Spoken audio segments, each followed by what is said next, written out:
सेहत अच्छी चीज है, लेकिन कुछ न कुछ तकलीफ होनी चाहिए। बल्कि रिवायतों में आया है कि 40 दिन के अंदर तीनों में से कोई एक तकलीफ आना चाहिए, या तो किल्लत, या तो इल्लत, या तो जिल्लत। तीनों में से कोई एक चीज 40 दिन के अंदर और अगर नहीं आई तो डरो कहीं ईमान तो नहीं चला गया।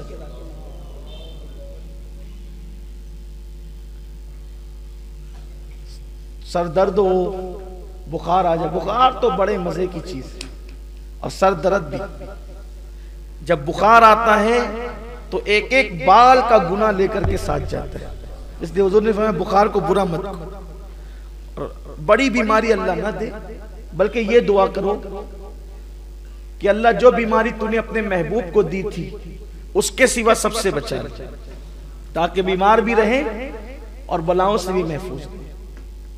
बुखार हुजूर को आया है, सर दर्द हुजूर को आया है, यही दो चीजों का तस्करा मेरी अपनी नाकिस मालूमात में है।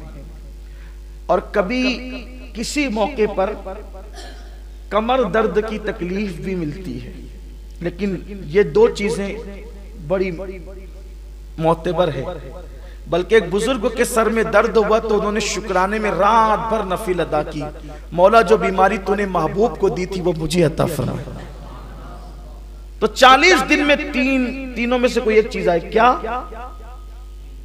किल्लत, यानी कुछ पैसों की कमी महसूस हो, कुछ तंगदस्ती महसूस हो, चीजों की कमी महसूस हो, यार ये होता तो थोड़ा सा अच्छा होता, इसको कहते हैं किल्लत। कुछ चीज कलील पड़ जाए, किल्लत। इल्लत यानी बीमारी हो, अलील हो 40 दिन के अंदर। या फिर जिल्लत, कोई दुश्मन आपको जलील करे, आपके खिलाफ बकवास करे, बातें करे और आपकी इज्जत पर हमला करे, तो उससे भी जो दिल पे चोट लगती है ना, वो अल्लाह के करीब करता है।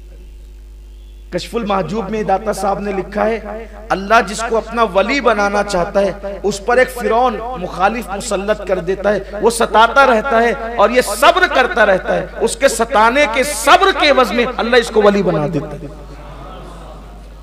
तो अगर ज्यादा दुश्मन भी हो जाए तो टेंशन नहीं लिया करो, एक फिरौन पर विलायत मिलती है।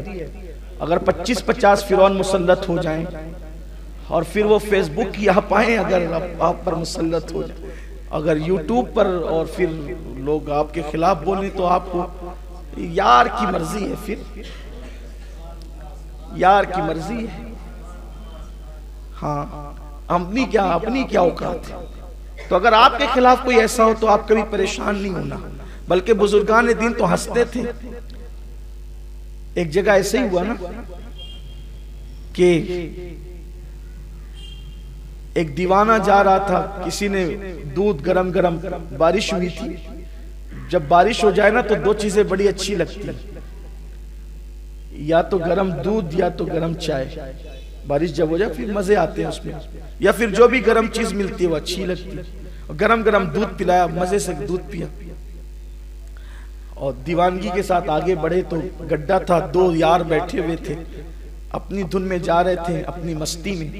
तो कीचड़ में पैर पड़ा तो चपाक की आवाज आई और कीचड़ उड़ा।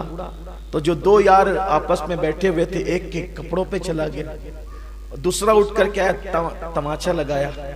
उन्होंने आसमान की तरफ देखा, तेरी भी शान है, कहीं दूध पिलाता है, कहीं तमाचे खिलवाता है, कहीं दूध पिलवाता है, कहीं तमाचे, उसकी शान है। और मैं तो कहता हूं अपने मामला अल्लाह को सौंप दो, फायदे ही फायदे, फायदे ही फायदे।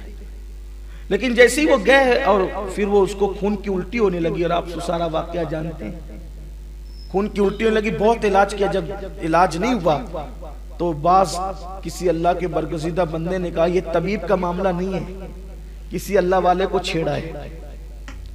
पता चला कि अल्लाह वालों को छेड़ने का अंजाम अच्छा है।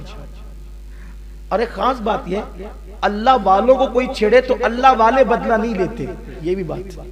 अल्लाह वालों की पहचान है कि उनके अंदर इंतकाम का जज्बा नहीं होता, वो लड़ाई झगड़े वाले लोग नहीं होते। इसलिए कि जब वो अल्लाह के हो जाते, यार के हो जाते, वो तो मार खाने में भी शुक्र करते, तेरा शुक्र है, तू ना चाहता तो कोई क्या मारता। ये है उनका हाल, यानी कि वो रजा बर कज़ा, अल्लाह के हर अम्र पर वो राजी हैं। उसने कुछ नहीं कहा, उस अल्लाह वाले ने कुछ नहीं कहा, कुछ नहीं कहा। बल्कि मौलाए कायनात को जब शहीद किया गया तो आपके जुमले क्या थे?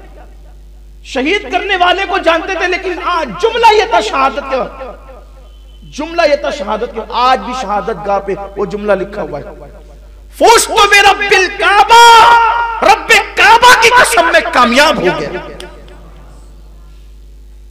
रब्बे काबा की, इमाम हुसैन का जुमला भी जब आप जमीन पर आए ना घोड़े से, एक फुज़्तु बिरब्बिल काबा में रब्बे काबा की कसम कामयाब हो गया। मारने वालों के लिए कोई बद्दुआ कुछ नहीं, इसलिए कि ये तो सबब बने ना शहादत का। इंतकाम तो कुदरत लेगी, हम तो कामयाब चले।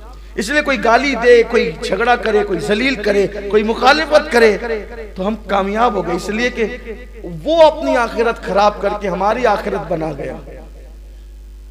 बहुत बेसब्रे ना हुआ करो, लेकिन इसके लिए बहुत ज़र्फ चाहिए, बहुत आसान नहीं है ये मंजिल।